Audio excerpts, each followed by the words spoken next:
हम पंछी उन्मुक्त गगन के। हिंदी साहित्य के एक सुप्रसिद्ध कवि शिवमंगल सिंह सुमन द्वारा यह कविता रचित है। शिवमंगल सिंह सुमन जी ने बहुत सारी कविताएं लिखी हैं। उन्हीं में से यह कविता कक्षा 7 के सिलेबस की है, पाठ पहले की। कविता को पढ़ने का एक हुर होता है, एक तरीका होता है, एक लय होता है। तो हम लोग उसी लय में इसको पढ़ेंगे। ठीक है, पहले इसको हम देख लेते हैं कि पढ़ा कैसे जाता है, फिर उसके बाद हम लोग इसकी व्याख्या देखेंगे। स्टार्ट करते हैं। हम पंछी उन्मुक्त गगन के, पिंजरबद्ध ना गा पाएंगे, कनक तीलियों से टकरा कर पुलकित पंख टूट जाएंगे। हम बहता जल पीने वाले मर जाएंगे, भूखे प्यासे, कहीं बली है कटुक निबौरी, कहीं कटोरी की मैदा से।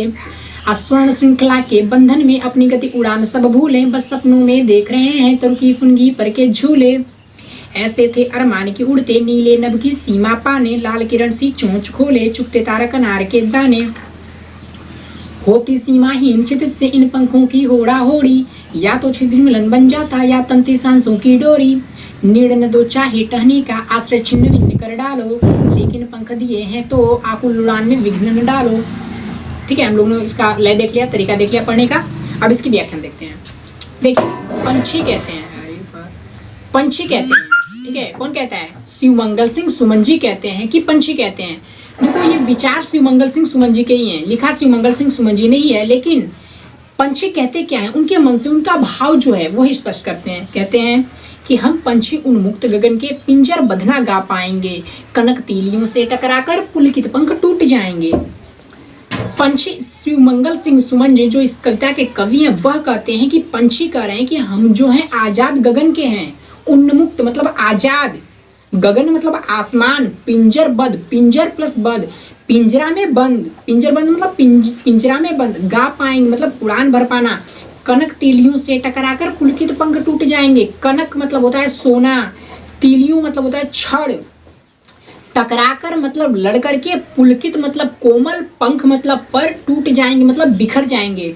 ठीक है, तो पंछी कह रहे हैं कि हम जो हैं वह इस आजाद गगन के लिए पैदा हुए हैं, और यदि हमें तुम पिंजरे में बंद कर दोगे तो हम तीलियों से लड़ करके, सोने की जो छड़ें हैं, जो पिंजरे की सोने की छड़ें हैं, हम उससे लड़ करके बिखर जाएंगे। जो हमारे कोमल पंख हैं वह इस कठोर तीलियों से, कठोर सोने की छड़ों से लड़ करके टूट जाएंगे।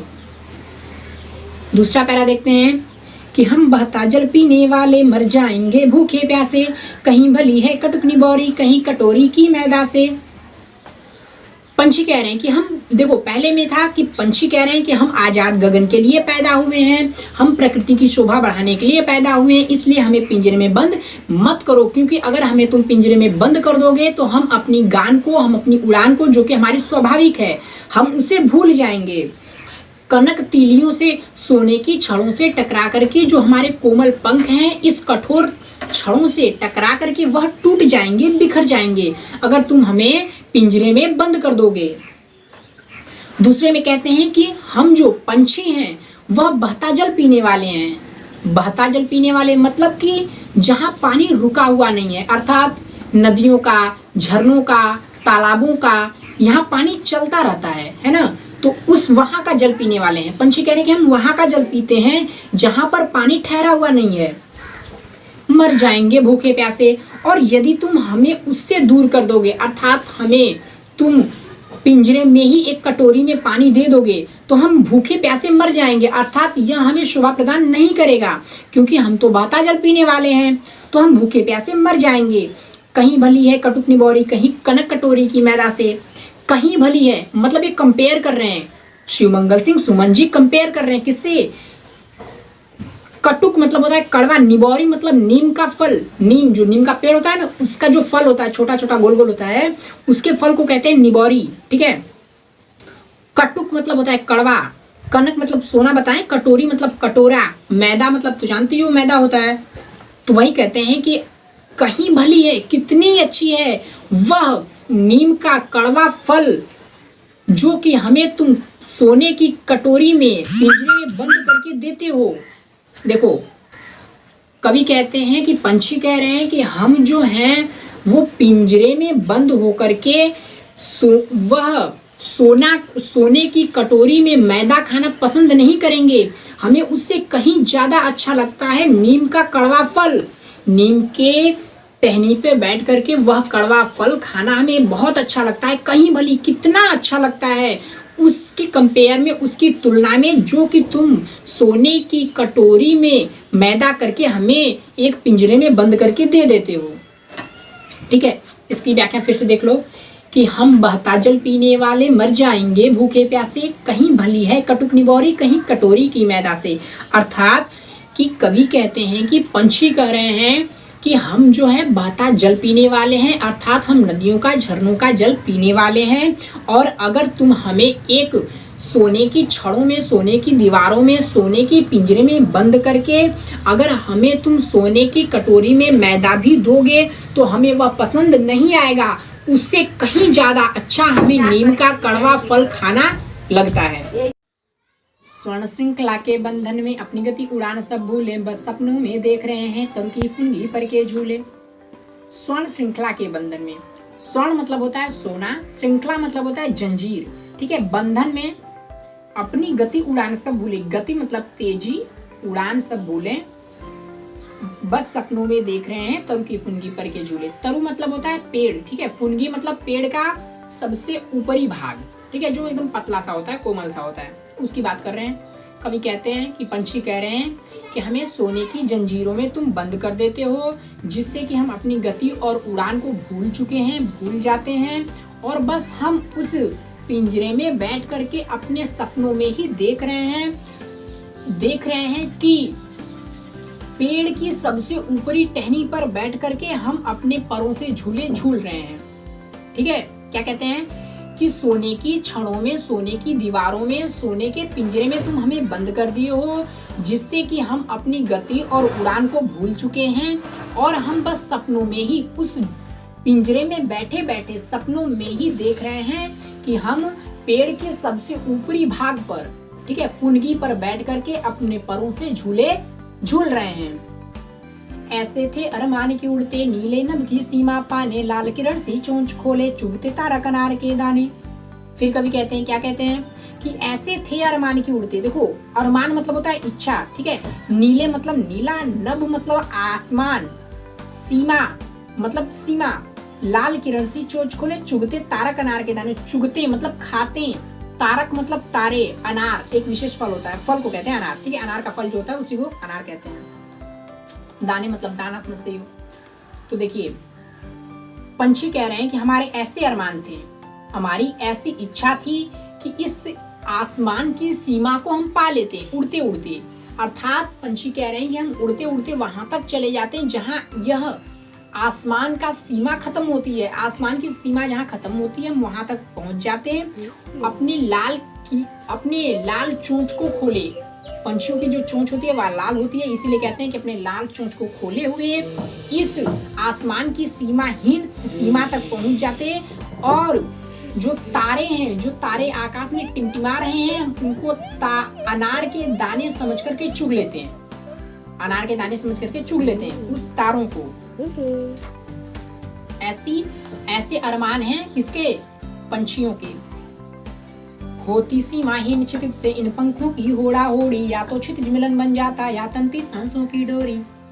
देखो क्या कहते हैं पंछी कि होती सीमाहीन क्षितिज से इन पंखों की होड़ा होड़ी। इस सीमाहीन क्षितिज से, देखो सही बोला गया, क्योंकि सीमा का जो है वह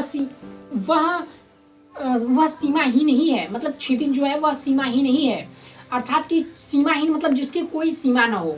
अर्थात ये जो क्षितिज है, ये जो आसमान है, क्षितिज मतलब होता है कि जहाँ धरती और अंबर का मिलन प्रतीत होता है। अंबर मतलब आकाश, मतलब धरती और आकाश का जहाँ पर मिलन प्रतीत होता है उसको कहते हैं क्षितिज। ठीक है, तो कहते हैं कि इन पंखों की होड़ा होड़ी वहां तक, होड़ा होड़ी मतलब क्या होता है? प्रतियोगिता, दौड़, रेस किसी चीज के लिए।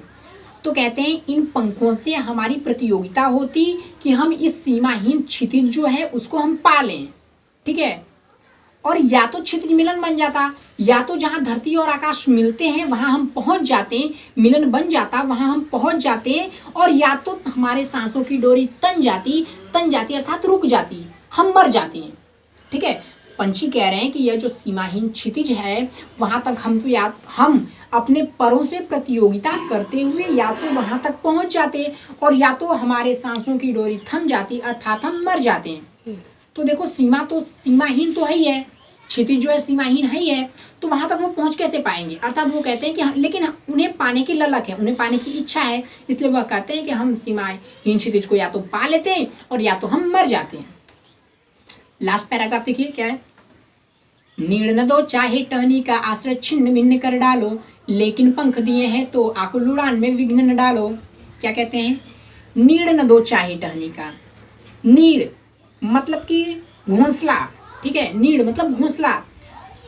नीड़ न दो चाहे टहनी का आश्रय, आश्रय मतलब रहने का घर, छिन्न भिन्न कर डालो, लेकिन पंख दिए हैं तो आकुल, आकुल मतलब व्याकुलता, उड़ान में विघ्न मतलब बाधा। ठीक, क्या कहते हैं कि नीड़ न दो चाहे टहनी का आश्रय छिन्न भिन्न कर डालो। हमें टहनी